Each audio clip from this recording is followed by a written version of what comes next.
This podcast contains strong language and discussions about relationships, sex, and love. It may not be suitable for younger listeners. This is the Can't Keep My Mouth Shut podcast, and I am Nick Selena. Everyone, welcome back to another episode of Can't Keep My Mouth Shut.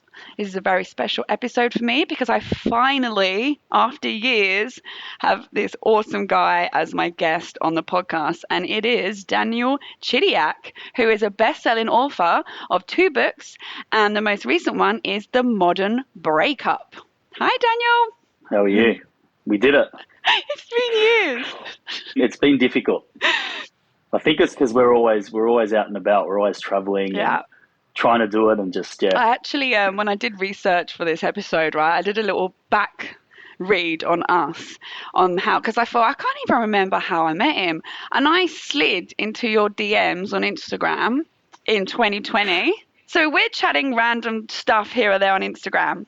And then I left. I split up with my relationship and I actually messaged you about it and was like, please help me. I remember. But weirdly, I remember. I hope my advice was good. I've actually had to say this out loud. I wanted everyone to know what a gem you are. So he wrote to me and he said, you seem to have a beautiful and raw soul. Don't ever doubt that. The right guy won't take it for granted.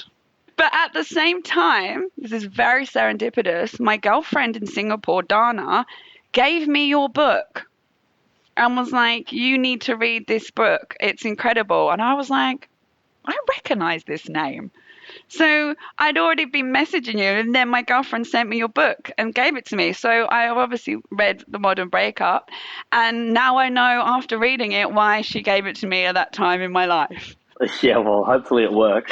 So I mean, for people that haven't heard of Daniel Chidiac before, it's common knowledge really that I feel like you're my rags to riches story and you're self-made. So you were a uni dropout, you went into laboring, and on that journey, which I will let you finish, he's basically self-published a book and then it become a bestseller, and then he's done his second book, and now he basically, I talk about he like you're not here, he's living his own self-made life.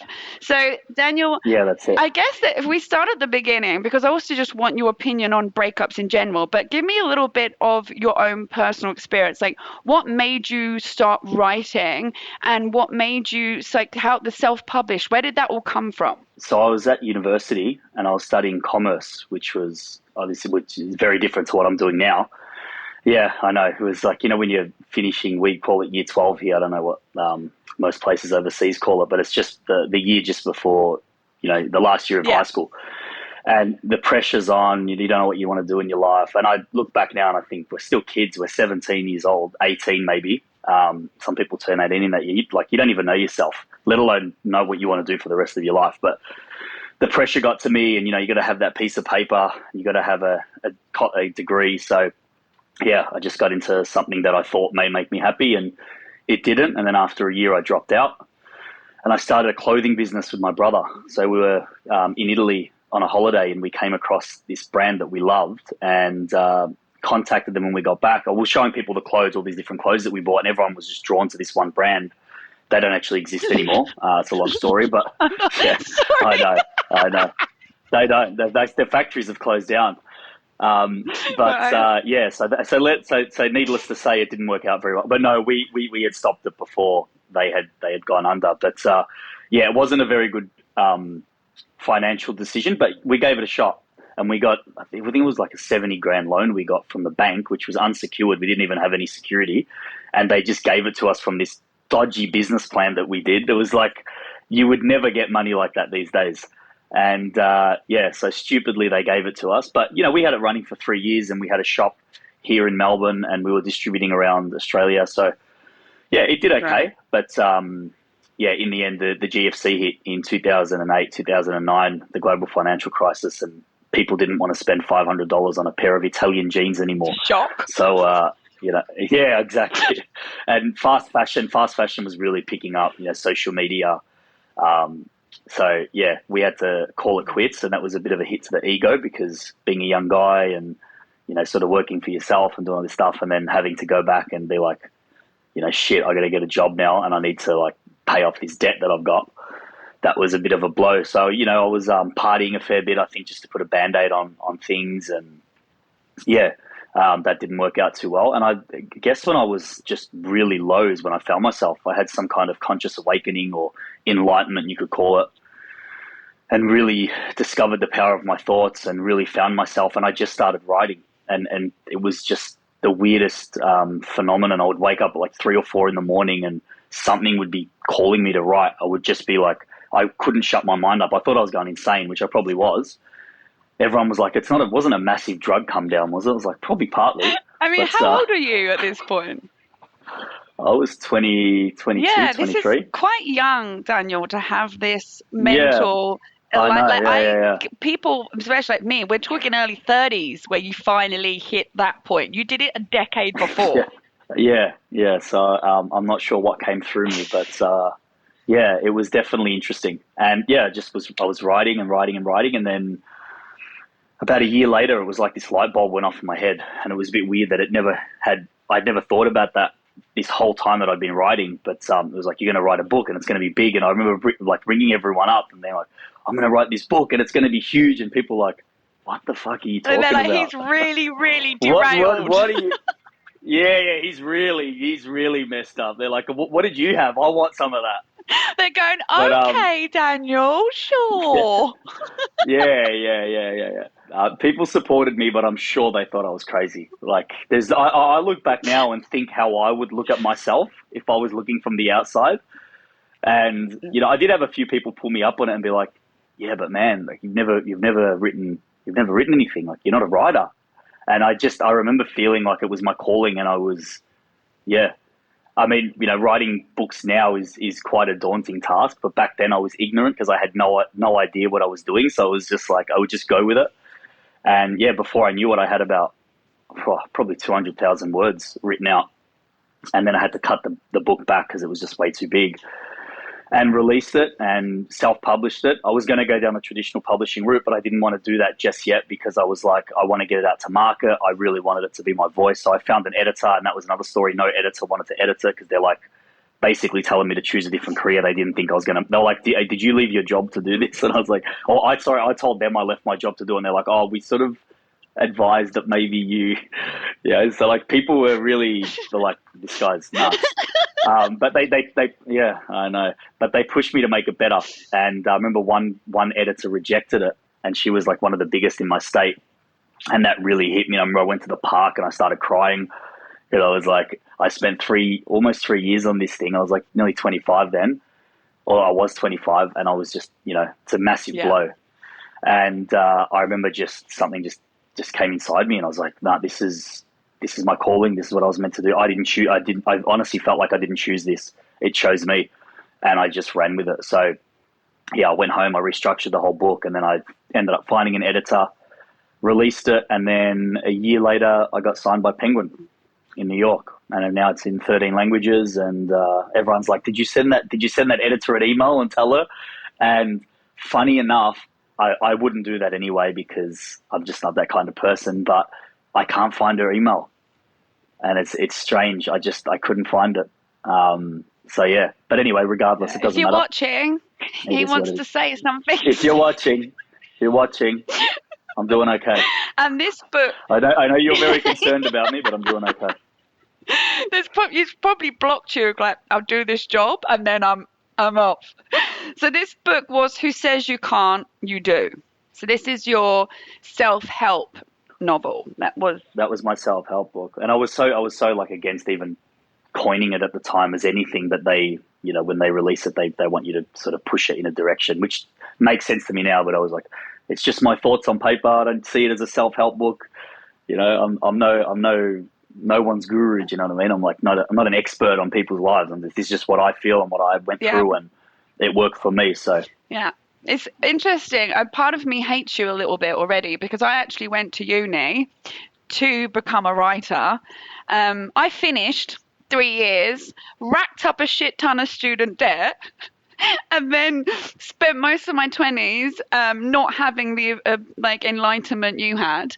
But then I did start writing my novel, which I bang on about. It's 2015 I started it. I still haven't finished it, and it's about a relationship I had when I was 21.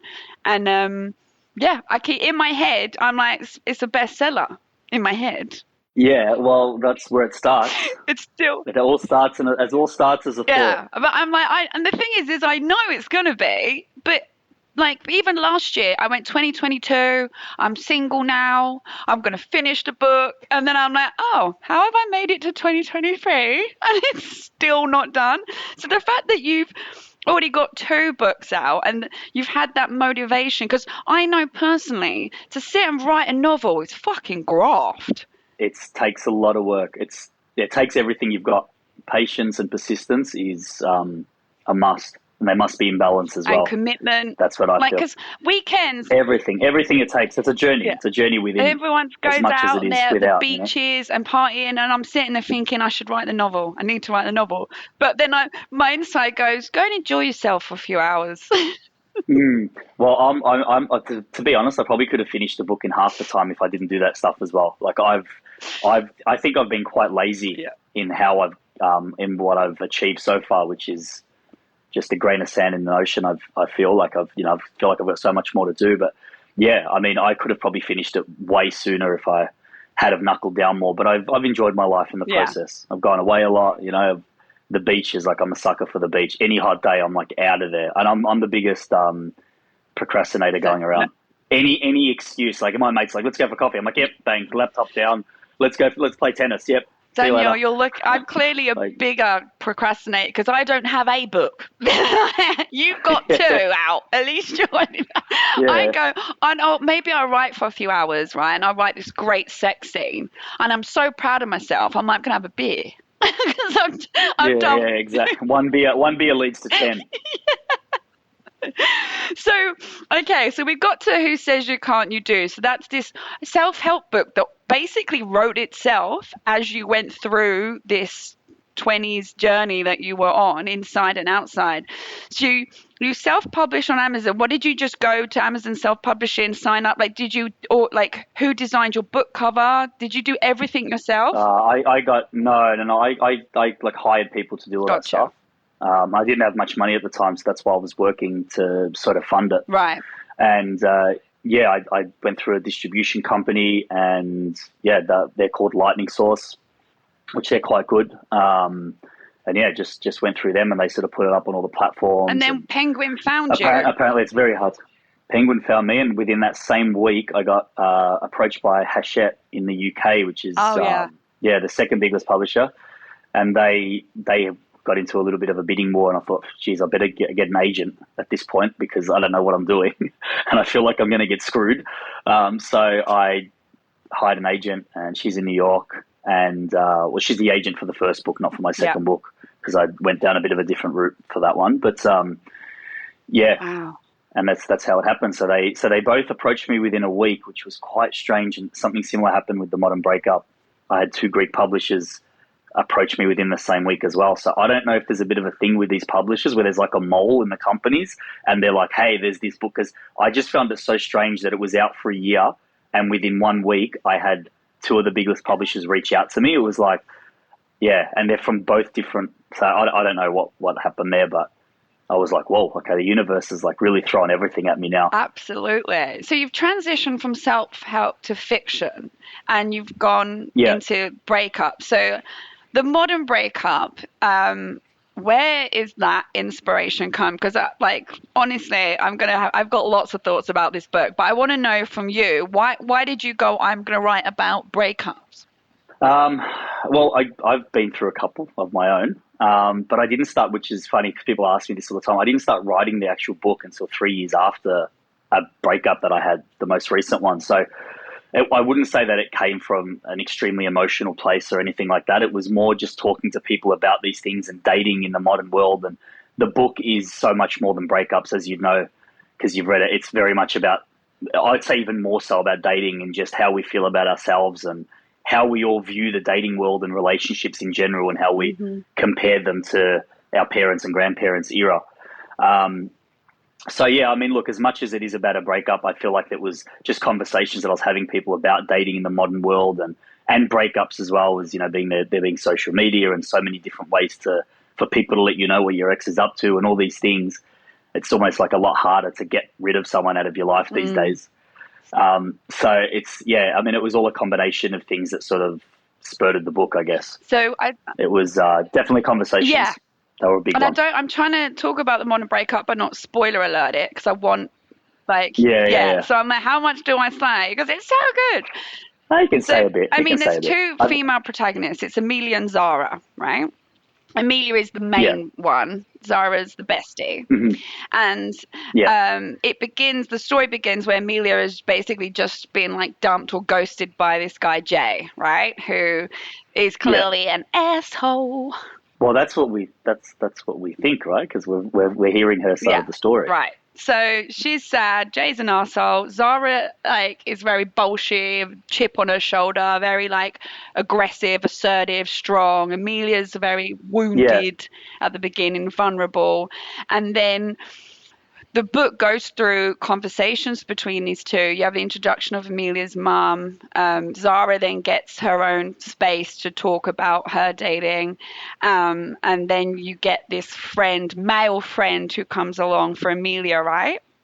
Who helps her realize what men actually think. Yeah. Yeah. There's no. That's good. That's we're not giving away Yeah. too much. It's all surface information at the moment. No, it does go very deep. But yeah. So I think yeah, Nick was definitely a big part of the book and a big plus, I think, for girls to get a bit of an insight. And that was one thing that I wanted to do with the book. I was like, all right, I want Nick and Jordan to be that they need to be honest and they need to just say it how it is. And that's why I sort of had those conversations with just them two in the room, so girls could get a bit of an insight as to how guys speak. And I think that I've even had a lot of girls reach out to me and be like, "Oh my god, I didn't think that guys actually speak about girls as much, or they think so deeply about even the text messages. Like, oh, why did she text this, and why did she not put this in front of the text, and what like guys do it. I don't know if it's as much as girls, but we do it. We do it a lot. We just don't Yeah. show it. So guys are definitely, because obviously we need to keep up this macho look, so we can't be showing that we're doing that too much, but we're definitely doing it with each other, and we're like, why the fuck would she do that? And she's just messaged back asking if I want to catch up, and then she's not texting back. Like, what's wrong with these people? And we're having all these conversations, just like I hear my girlfriend speak. So it's yeah, I think the book really touches on those things, and it is what it is. It's modern. Which one are you? Which character? Which character am Yeah, I? is based on you. I'm going to give you a very complex answer. All of them. Exactly. No, I want you to say you're Nick.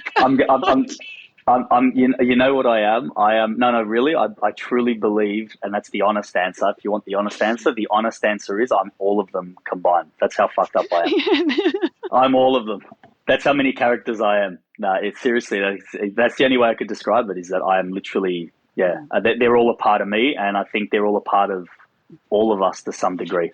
And I think that's why we can find a connection with all the Yeah. characters When I started and reading resonate. it, Amelia, I was like, oh my God, that's me. That's me. And then she said, Yeah. so I'm like, that's how I feel. And I just couldn't understand it. And I was like, I've definitely done that. And it's like reading your own thoughts about when you, especially just Mm, after a breakup.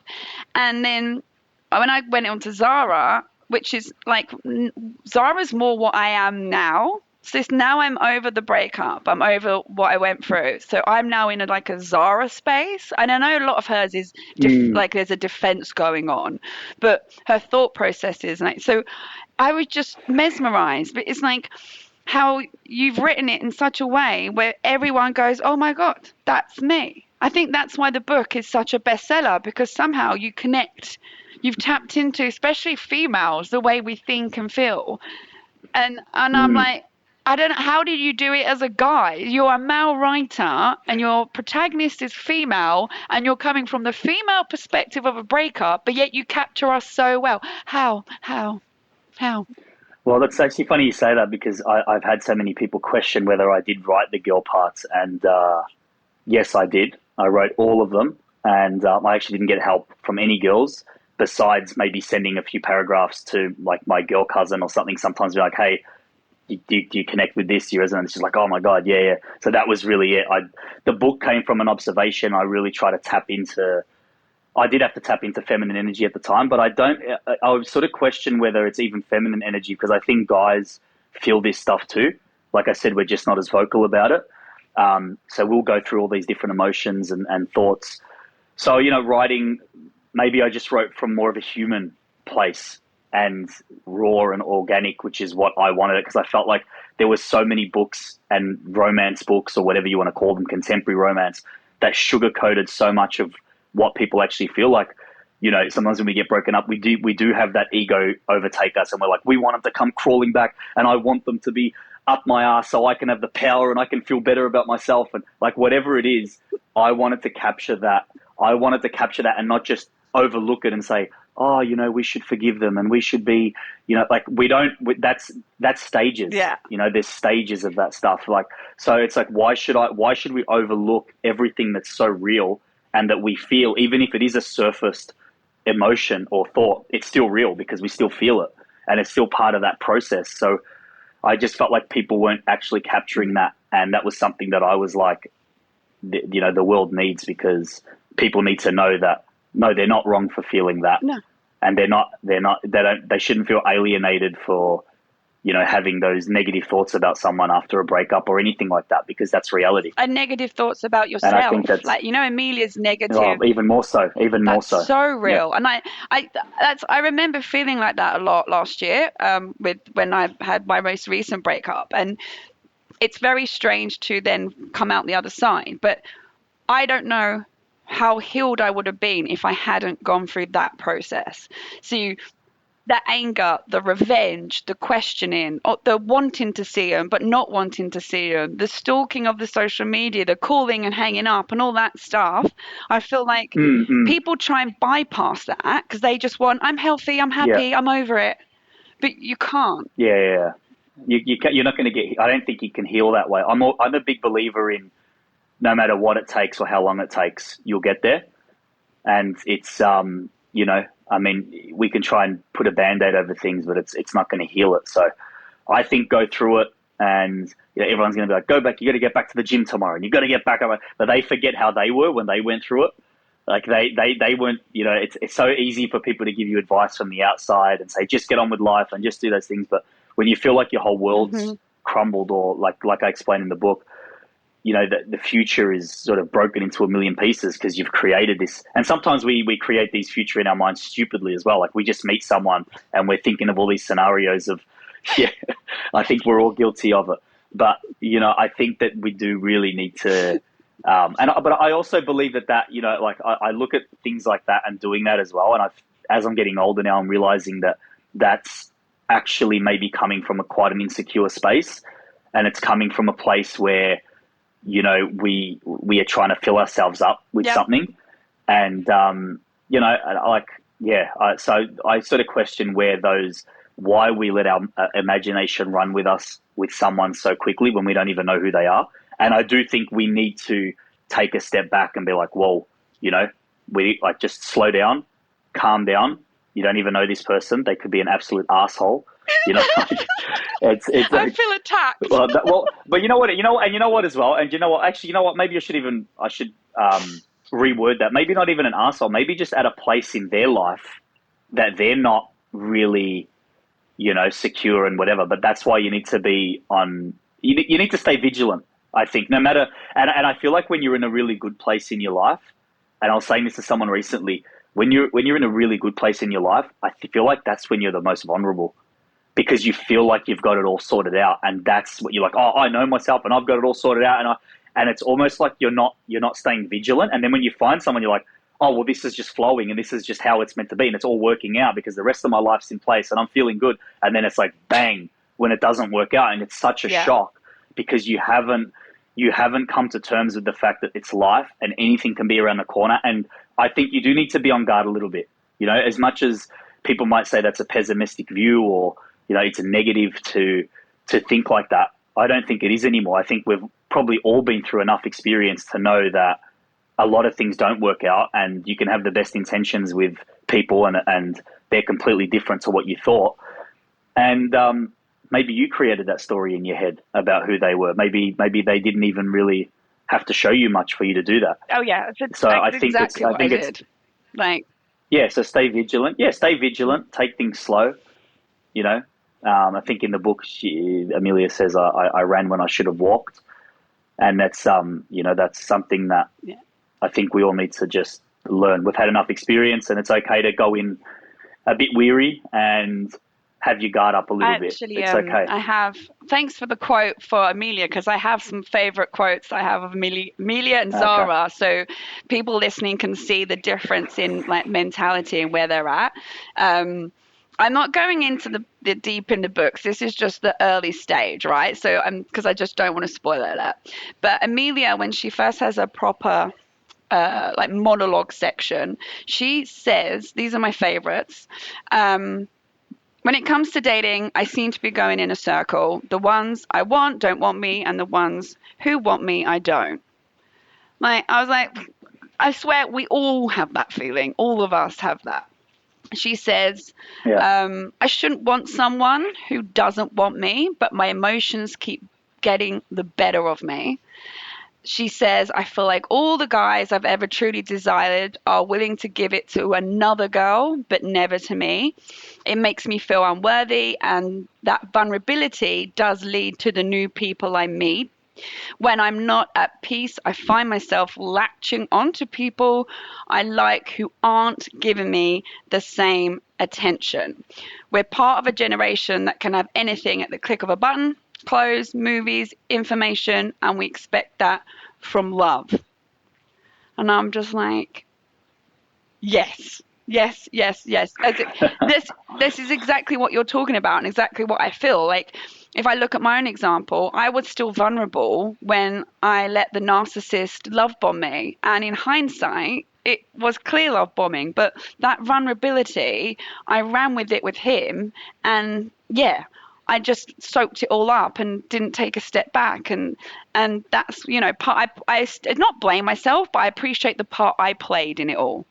Yeah, yeah, for sure. I mean, I think that it's so easy when things don't go the way we plan. And I think that plays a part as well, to blame the other person and to put the blame on them. But I think it's more beneficial in the end, at least, to face what did I do to get myself in this position. And it couldn't, like, I'm not saying that what you did was wrong in the relationship to make the relationship go south. No, I mean, should I have left Oh earlier? yeah.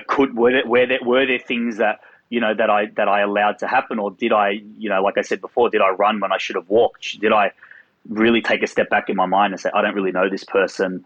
I'm going to take it a little bit slower. I want to stay vigilant. I'm going to have my guard up a little bit, just because I don't know what they want from me, and I don't know their intentions exactly, and I don't know who they are. I want to, and actions speak louder than words. People can say a lot of things, but I think that we see a person's character through their Mhm. actions. And did we listen to that? So, like, maybe I'm in this position now, and maybe I'm brokenhearted now because I didn't. And I think that's how we learn. It's so easy for us just to turn around and say, "Oh, it wasn't meant to be," and I guess in some weird way it wasn't, because you were still learning, right, to get to this point. But I think life is about learning, and if you're still going to go around in a circle and do the same things over and over again, then who's to blame? So I think there is that part where we do have to take accountability for our own emotions and our thoughts, Yeah. and how we got ourselves into this situation, and what can I do next time Mhm. to avoid that, and to, Yeah. actually maybe choose someone that is right for me, even if I don't feel that spark at the start. And I know that everyone wants it, and it's such a beautiful thing. But geez, I wish I found this quote. Someone sent me a quote the other day. I think it was like an old Japanese proverb that had something. I'll send it to you Okay. when I find it. But it was something about, like, when something starts so quickly, like it Yeah. fades, The whatever, like, candle that as quick burns. as it Yeah, the starts. candle that burns Is twice as bright lasts half as long. Something like that. is that There's what it one is? like that. Yeah, It's maybe, it's maybe that's it's what it very is. Yeah. similar. So it's like, yeah, yeah, yeah. I mean, like, my parents have been married for over 40 years, and they still tell me that they're getting to know each other. It's like, do you have to be able to see things through? And I Mhm. think, when you read that part from the book about, we want things and we want things now, And I also think that that also is on the flip side when it's like when we don't want something, we don't want it anymore right there and Yeah, then. like And it's such a, it's both yeah. sides. We want it when we want it, and we don't want it when we don't want it. And it's like, well, Hmm. that's not going to lead you to anywhere but a dead Yeah. end And I often. think a lot of people And are unhealed or unhealed from previous wounds or unhealed from trauma from childhood. And there's still this idea that someone else will fix it. So yeah, I personally, not just the last relationship, the ones before that, ignored red flags at the beginning because in my head I'd mm, had I'm in the fairy tale. He's my partner. I'm whole now. He will fix me. We're gonna get yeah, married and have yeah, yeah, babies. So when I started finding photos or missed calls from other girls, whatever lie he gave me, I chose to believe. And this was in the first few mm, months because I didn't want to give up yeah, the fairy tale of what I found because I thought I yeah, needed that exactly. to be worthy. Yeah, that's right. That's right. And I mean, like I said, it comes from. I think that it does come from that as well. And I think that in today's day and age, with social media and the way we are, I think we've all got a level of insecurities, and I think it changes with person to person. And I think we have a desire to control more than ever, especially our dating life, maybe because things are so sporadic and we're meeting so many different people, and I think dating apps have, I think there's a yin and yang in everything. It's like, there's positive and negatives, and it's all how you want to look at it. But I think a con of the online dating world is the fact that things are happening, like you're meeting so many different energies so often, it's bombarding your Yeah. mind, and you're not really allowing the space and the time to reflect on yourself, because it's like, oh, you connect with that person, that's cool, but then, oh, hold on, here's another hot person, but they're not into me, and then you sort of want them, so it makes you like not think about the other person. It's like you're just constantly asking for people to make you feel insecure, because it's gonna happen. It's the way you're playing numbers. You're playing those numbers, so it's gonna happen. It's gonna continually happen where, you know, you're going to feel good, then you're going to feel bad, then you're going to feel good, you're going to feel bad. That person's responding, and that person's not. And then that one is, and it's this ongoing thing that's just a barrage of, you know, yeah, self conflict. I And think, so and we're going to do you think enjoy our life a bit with more. modern breakups then is the problem social media and dating apps? Is that the big I issue? don't. No, I think that there's so many more issues. I think well, that's not even an issue. I don't think it's necessarily a bad thing Right. either. Like the way the world's changed, um, it's like we're taught to have so much more freedom now. And when our parents and grandparents were growing up, it was you get married and you have kids, and that's what it is. I mean, how often are we taught that now? It's like everyone's doing their own thing. No one wants to be controlled. No one wants to live in someone else's shadow. We all want to have our independence and our freedom, but yet this word relationship, what does it mean? And what is it? And what does it entail?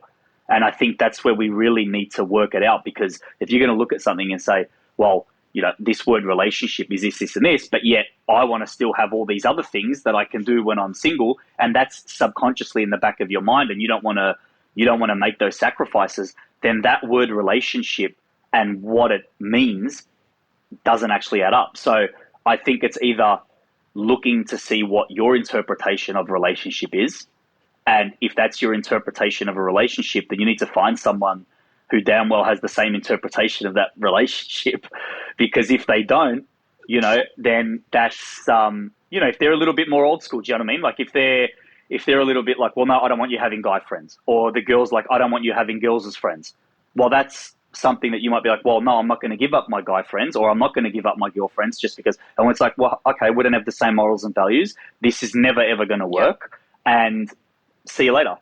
So I think it's like what you see as, like, I look at my parents and stuff like that and grandparents, and I don't think that they were, going out for coffees with the opposite sex all the time. Like when they're married, or whatever it may be. And it's like, so that's just one example. And I don't think that either way is, it's whatever you want. I mean, some people have open Hmm. relationships and they're happy. Like whatever is your thing Yeah. is your thing. Whether I think that's functional or not, if you've got kids, that's a different story, and whatever. But like each to their own, and however they want to live their life, Yeah. that's up to them.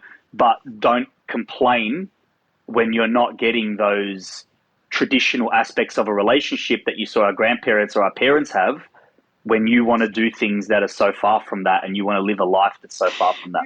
You know No. what I mean? It just doesn't, it doesn't add up. It doesn't add up. And that's where all the confusion's coming from. And it takes me back. This is a quote from Amelia's mom, which I think is fantastic. She says to Amelia, you have to stop expecting people who don't love themselves to love you the way you love them. Exactly. Slow clap for Yeah. Amelia's mum.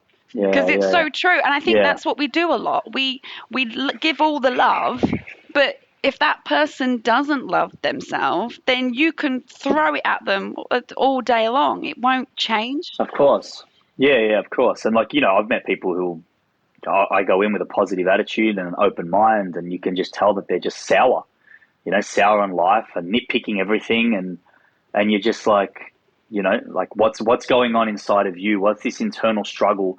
This is more about you than it is me. And like, I just feel like there's so many people as well in today's society. They're going for external Yeah. things rather than being open to an actual true connection. They're like, you know, and I think that the social media definitely has a part to play with that. It's, you know, like the money aspect and people like, yeah, I believe that, you know, in providing and protecting and all that. But, you know, there's this also this other thing where it's like, I've had girlfriends ring me up and be like, oh, yeah, I just want a guy who's like, you know, who's got those the old school chivalry, and he's a provider and he's a protector. And like, you know, I can provide for myself, but I want to feel like, you know, he's got that. And, you know, that's something that they want on a personal level and they want to feel like that. But then I'm like, okay, but like, are you showing him that you're a carer and a nurturer? Like, are you showing him from the start? Because you want him to show that he's a provider and a protector from the start. But if he doesn't see that you're a carer, if you want that and he's got that same sort of thing where he's looking for that kind of woman, are you showing him that you're a carer and a nurturer? Well, no, I want him to like actually prove first that he's this before I show him that. And I'm like, but can't you see the problem here? Like maybe he's looking at it and being like, he's changing the way his attitude is because maybe he's feeling that you're just sitting there and expecting things Yeah. from him, or that you're feeling self-entitled. And guys don't like that. If a guy does want to be the provider and the protector and all that, and he, you know, there's that balance of energy in a relationship, he's not gonna, if he feels that there's a self-entitlement or that you just expect this from him, he's not going to want to give it. Like guys, if they're doing that, like even a girl just being like, you know, like offering for something, you know, like I'll just offer. They're like, no, no, no, no, no, no, no. But guys deep down, they love that. Like that's something that's like such a plus, you know. And they're like, you know, guys talk about it all the time. Like we're like, we want to give everything to the girl that doesn't expect it. Yeah. And then you'll be like, oh, I want to get her everything, and you want to work like, and you want to do all these things because you know that she really appreciates. It's not that she can't do it herself; she can, but it's like it's something in our DNA that makes us want to do that for her and provide for her, and that because you know we feel that care and that nurture, and there's so many ways to make a guy feel appreciated, you know, without you know doing even much, just little things, Like you know, and a guy's like, you know.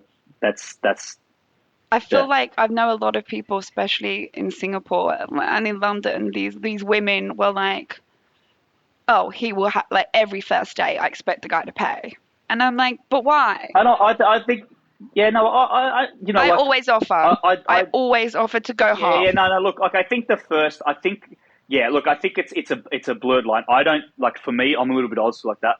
My ex didn't pay for anything. She's like, she wanted to pay, but I knew that it came from her heart. She's like, no, no, no. And I'm like, no, no, no, you know, like, go spend your money on yourself, whatever. Like, but so I think that, no, a guy should definitely, I think a girl, like, the first couple of dates, she's there being like, you know, Hmm. we've wanted to take her out. We've asked her out. She's gotten ready. She's got herself dolled up. She's like, you know, she's excited. I don't think that she should be expected at all to even offer for those first 2 days. I think it's great if she Yeah. does, but I wouldn't take it. I wouldn't take it personally. It's when things are happening constantly, and then you're like, and you know what? I'll tell you, it's really not even about. It's more about the energy as well. It's very much about the energy that you give off. So like, well, because I speak to guys about this all the time, and it's conversations that guys have. It's like a girl could be like, oh, you're like expecting like a guy to pay or something like that, and you can sort of feel that she's not like a genuine, like, I don't know, it's so hard to articulate, Yeah. but you can sort of feel that she's not that kind of girl that's really appreciative, or that she's just used to this happening to her all the time. And like a guy that's wise, a lot of guys that are insecure will want to keep doing that for a girl and be like, oh, because they feel like they've got to, keep pleasing her and whatever else. But I mean, that's a really insecure Yeah. guy. A guy who's got his shit sorted and it's wise and, wants a healthy relationship and he's looking for that. He'll notice when a girl is like truly appreciative and being like, oh, thank you so much or whatever. And it's coming from the heart, and I feel like that's when a guy's, more open to, having that sort of feeling for her. Whereas, like the first couple of dates now, I don't think so, but I think it's more of an energy thing. It's like, if a girl's going to be rude and disrespectful, and yet when it comes time to pay the bill, she's just like, it's like, hold on. It's like, hold on. Something's in a guy's mind. It's like, click. Like something's not adding up here. It's like something's not, the energy's not right, because when it's coming time to pay and doing all that, you're letting me be the man. It's like, letting me be the man. You're okay. You can pay now. But then when everything else, it's like, I'm going to take charge and I'm going to be doing this and I'm going to be doing that. And it's not like we expect anything by paying. Like you have to be submissive or anything. No way. I would never want a woman like that. I want a woman who's got her shit sorted and like, has got ambitions, and I would love to support her dreams and everything like that. So there's no this old school thing of, you stay in the kitchen. That's, whatever. Yeah, do you know what I mean? Like that's like, I don't even know. That's like village shit. But like, you want to go and have fun and you want to go and do stuff together and whatever. But I still think those basic dynamics of a relationship and that balance of energy still exists. And if a guy doesn't feel that, and he is an alpha male, and he does want to protect and provide and stuff like that, then I feel like that's something that we definitely look for, and we feel it. We feel it pretty quickly. And it's a big turn off, Or a girl that's like really self-entitled, I hate it. A massive turn. And a guy will like turn. A guy will turn. And even if he doesn't, it could just be because he's insecure and he's like, oh, I feel like I think I want you.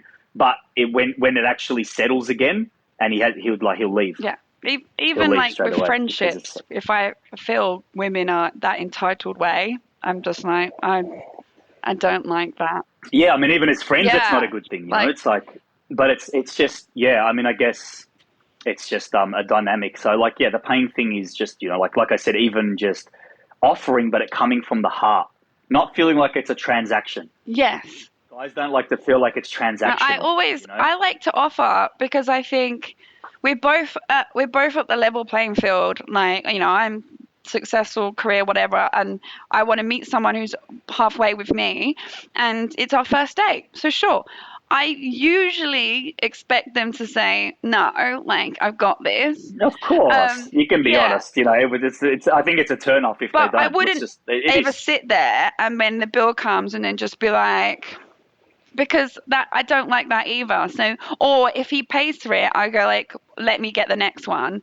and I genuinely want to get the next one. 9 times out of 10 they don't let me. But I think because it's there's no entitlement with me and it's authentic. And if I did split the bill, I wouldn't be like, oh my god, you actually made me pay half. Because we're both meeting up the same thing. But it also depends, like, I think where you go, like who planned what. Because if he plans this massive expensive thing or restaurant, then I'd be like, well, I never wanted a $600 lobster. That was on you, Yeah, exactly. And like I said before, I think it's about energy as well, more so than anything. And I think it's like, well, you want me to be masculine and pay, like for these people that are self-entitled or expect it, that's cool. But how are you showing up? Are you being feminine? Like what is masculine? Oh, so masculine to you is that I'm paying for everything and that I'm providing. But do you know what feminine to me is? And are you being that? I got these. I'm like, is that working? That can work for a short time. Oh, damn it. Yeah, but I know what you mean. Like the feminine energy, like I know lots of. It's like if you want me to be masculine, you've got this thing in your head about masculine energy and what you want your man to be, but it's like, are you reflecting on what you are as a woman as well and what you're bringing to the table? Because men speak about that stuff as well, just as much as you girls are speaking about the man and the man that you want and the man that you think guys are equally speaking about the girls. Yeah, we're much more open about being open about talking about it all. Yeah, where guys are a bit more in the dark. We talk about it with our friends. I And, feel like, you know, Daniel, I could literally behind sit the for scenes. hours and talk to you for fucking hours about dating, because we've gone from breakups to now like dating, but I'm so invested. I just want to keep talking to you. But Yeah. sadly, I do need to wrap this episode up. So No, for I sure. guess so is there anything else you want to say about the modern breakup? I mean, I've obviously not given away the ending or anything, but like, do you have still people giving you feedback on it? And, you know. Yeah, it's still going really well. It's still really popular. We've got an audio book out which has got 2 narrators. It's got a girl and a guy. So a guy narrates the guy parts and the girl narrates the girl parts. Mm-hmm. So yeah, I mean, that's been quite popular as well. It's on ebook, and it's like a sort of I'd say it's a fiction book with a self-help tone. Like, people are still learning and growing from it so much, and they're like, I've never learned so much from a novel, you know. So it could be beneficial. Is there a third book anywhere coming? Well, yeah, I guess there could be. I've just written a movie script, but it's a sci-fi drama. It's completely different. but the Modern Breakup Part 2 could potentially be on the way. What about a dating? Like, I know this one is about dating, but you have such dating knowledge. Like, I feel like you definitely need to impart more to us all. Yeah, well, we'll maybe next time I'll get you on. Maybe I'll have to start a podcast and get you on it next time. I feel like, how about that? Given what we just spoke about today, when you like modern breakup, self-help done, modern breakup done, sci-fi script, people are like, what? Yeah, I know. I'm crazy. I'm just creating and being artistic with whatever the hell I want. Dude, pick a lane. Yeah. You know what you're good at, right? We got loads of filler now. Pick a lane. No. I haven't even done anything with the script yet. I've just written it. I'm like, what am I going to do with it now? I'll just get back to the modern breakup. I'm like obsessed with it. But yeah, I love that. I'm creating at will. And that's always the best work. You've got to let it out when it comes through. That's it.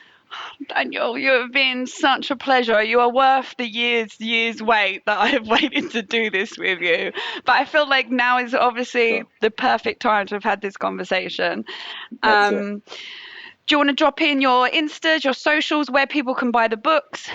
Yeah. The books are available on Amazon and bookstores. Actually, Books Kinokuniya. I think there's one in Singapore as well, so they can get it there, I believe. Okay. But mainly online. So yeah, Amazon, Book Depository, probably every other major website you can think of. And socials is at the Modern Breakup Book. We've got a bit of a following. It's become a bit of a social media thing on its own. It's quite popular. It's more popular than bloody me, that page. It's everyone's forgotten about the author. Like, forget the author. It's just it's got its own life. And my page for my writing is Daniel Chidiac. There you go, everyone. I hope everyone who watches these and listens to this podcast then runs off and buys the book. I actually have a girlfriend I'm going to hand it to. Now, I've read it because she's in the Amelia path. I'm like, here you go, honey. Yeah, okay. Best gift. Yeah, definitely give it to her. I'm a Zara now, so we all good. yeah, that's it. Got to be a Zara sometimes. Yeah. Thank you so much for coming on, and I can't wait to see what you do next. It might be like, I don't know, you decide to build a rocket ship or buy a zoo. Yeah, Who exactly. knows? It's only the beginning. It's only the beginning. Who knows? Thank you so much, Daniel, and take care. Bye. Ciao. Thanks for listening to the Can't Keep My Mouth Shut podcast. Produced and hosted by me, Nick Selena, and recorded in the Splice Cast Studios in Singapore. I'm available to listen to on Spotify, Apple Podcasts, Google, and all major podcast listening apps. Do subscribe to enjoy a new episode every Monday evening. Please do give me a 5-star review. It helps other people also find my podcast. For more content and features to read, you can check out my website, nickselena.com. That's nickselena.com. I'm also on social media. Simply search at Nixalina, Nixalina, to find me. Don't be shy. Come say hi.